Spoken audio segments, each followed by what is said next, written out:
Bismillahirrahmanirrahim. Assalamualaikum warahmatullahi wabarakatuh.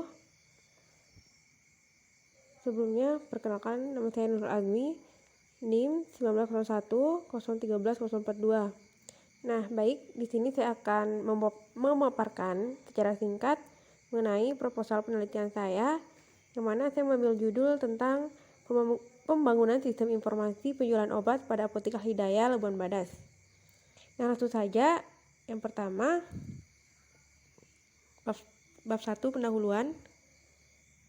Adapun latar belakang penelitian, apotek merupakan salah satu jenis usaha di bidang perobatan yang sangat memerlukan adanya sistem informasi pengolahan data untuk memperoleh dan mempermudah kinerjanya. Sekarang ini masih banyak penulisan atau pencatatan data-data obat pada apotek yang dilakukan secara konvensional. Salah satunya yaitu Apotek Al-Hidayah ini. Nah, oleh karena itu, sangat dibutuhkan sebuah sistem yang dapat memberikan informasi penjualan obat pada apotek ini agar dapat mempermudah dan perhitungan jumlah penjualan dan juga dapat mempersingkat waktu dalam bertransaksi sehingga tidak perlu lagi melakukan pencatatan obat ke dalam sebuah buku, sehingga dapat membuat kinerja apotek menjadi lebih cepat, efektif, dan maksimal. Nah, selanjutnya yaitu perumusan masalah. Nah, di sini saya telah merumuskan dua permasalahan. Yang pertama, itu bagaimana membuat sistem informasi yang dapat membantu dalam melakukan pendataan penjualan obat pada Apotek Al-Hidayah. Nah, kemudian yang kedua ada bagaimana membuat sistem informasi penjualan obat yang dapat mempermudah karyawan dalam melakukan transaksi penjualan. Oke, selanjutnya identifikasi masalah. Nah, dari latar belakang yang saya telah paparkan tadi, nah di sini saya mengambil identifikasi masalah. Yang pertama, pada Apotek Al-Hidayah masih menggunakan sistem konvensional dalam transaksi penjualan obat. Kemudian yang kedua, dalam menghitung dan memproses data penjualan obat pada Apotek Al-Hidayah yang masih dilakukan secara konvensional, memakan waktu dan tenaga, juga sering terjadi kesalahan. Nah, selanjutnya, adapun maksud dari penelitian ini yaitu untuk merancang sebuah sistem informasi penjualan obat pada Apotek Al-Hidayah. Oke, selanjutnya yaitu ada tujuan penelitian. Nah, di sini saya mengambil dua tujuan. Yang pertama yaitu membuat sistem informasi yang dapat membantu dalam melakukan pendataan penjualan obat pada Apotek Al-Hidayah. Nah, kemudian yang kedua membuat sistem informasi penjualan obat yang dapat mempermudah karyawan dalam melakukan transaksi penjualan obat. Oke, selanjutnya yaitu ada kegunaan hasil penelitian. Adapun kegunaan hasil penelitian atau manfaat penelitian di sini, yang pertama itu untuk mempermudah karyawan apotek dalam melakukan transaksi. Kemudian yang kedua itu dapat mengefektifkan dan mengefisienkan proses pencatatan data penjualan obat. Baik, selanjutnya itu kita masuk ke bab 2 mengenai landasan tinjauan pustaka. Yang pertama adalah landasan teori. Nah, pada landasan teori dalam proposal saya itu, di sini saya menjelaskan ada 4 poin. Yang pertama itu pengertian sistem informasi penjualan obat. Nah, kemudian yang kedua penjualan obat, pengertian obat. Yang ketiga pengertian basis data, dan yang keempat itu pengertian XMPP. Nah, adapun pendekatan yang dilakukan pada penelitian ini itu menggunakan pendekatan kualitatif karena semua data yang diperoleh dalam bentuk hasil review atau tatap muka. Nah, di sini melakukan review dengan salah satu petugas apotek. Oke, selanjutnya yaitu metodologi penelitian. Di sini yang pertama ada metode yang digunakan. Nah, penelitian ini dilakukan melalui beberapa tahapan sesuai dengan tahapan System Development Life Cycle atau SDLC model waterfall. Tahapan proses dalam penelitian ini mengalir sesuai dengan alur yang logis. Tujuannya adalah memberikan petunjuk yang jelas, teratur, dan sistematis. Nah, selanjutnya yaitu ada data dan informasi yang diperlukan.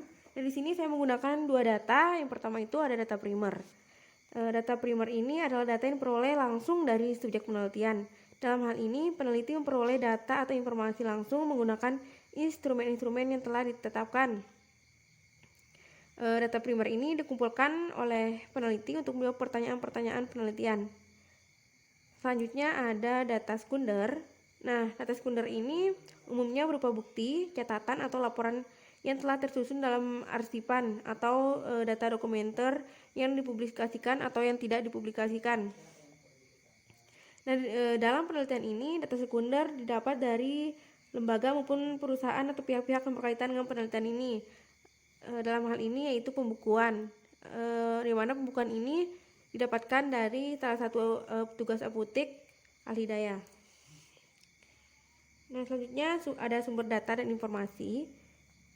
Adapun sumber data merupakan faktor penting yang menjadi pertimbangan dalam penentuan metode pengumpulan data. Sumber data terdiri dari sumber data primer dan sumber data sekunder.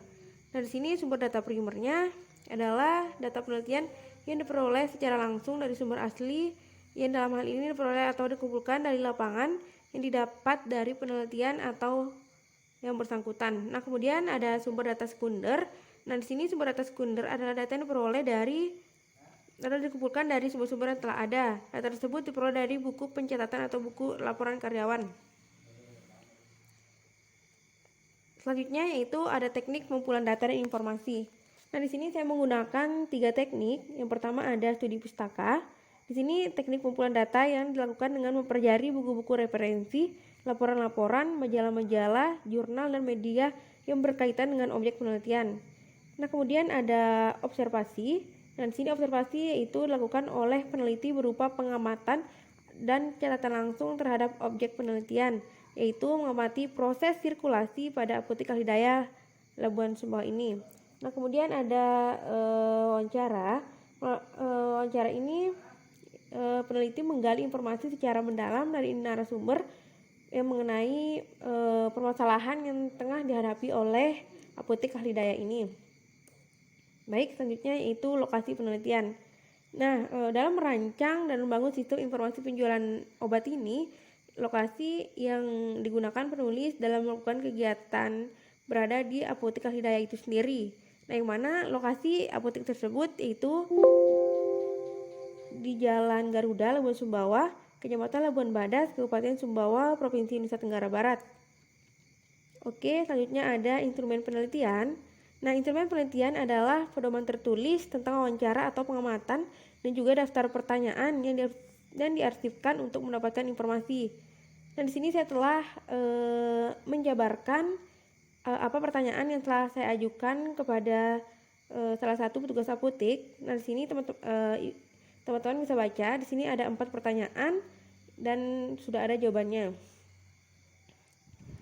Baik, sekian dapat saya sampaikan. Kurang lebihnya saya mohon maaf. Wabillahi taufiq wal hidayah. Wassalamualaikum warahmatullahi wabarakatuh.